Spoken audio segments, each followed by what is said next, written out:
Let me be clear, when I talk about expanding freedom, I'm not talking about freedom for corporations.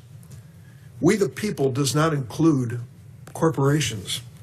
Senator Simon could never have imagined that the Supreme Court would give corporations rights and freedoms that were previously reserved only for individuals under the Constitution. And yet that's where we find ourselves with the Roberts Court.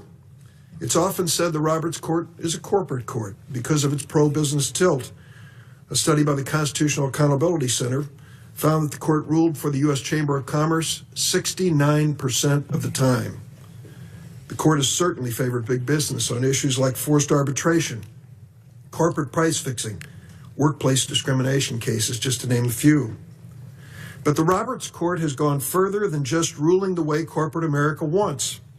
In the 2010 Citizens United case, the Supreme Court held for the first time that corporations have the same rights as living, breathing people to spend money on elections.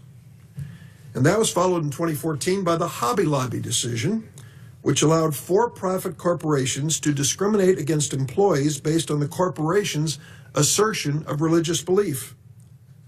I don't recall ever seeing a corporation in the pews of Old St. Patrick's Church in Chicago. Our founders never believed that corporations were endowed with certain inalienable rights, but we're seeing the Supreme Court expand the rights of this legal fiction, a corporation, at the expense of the voices and choices of the American people.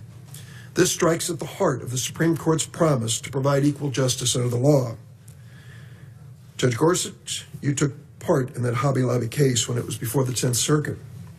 As I read the case, I was struck by the extraordinary, even painful lengths the court went to protect the religious beliefs of the corporation and its wealthy owners, and how little attention was paid to the employees, to their constitutionally protected religious beliefs, their choices as individuals, and the burdens that the court's decision placed on them. I want to hear from you about a pattern I've seen in your decisions on the 10th Circuit.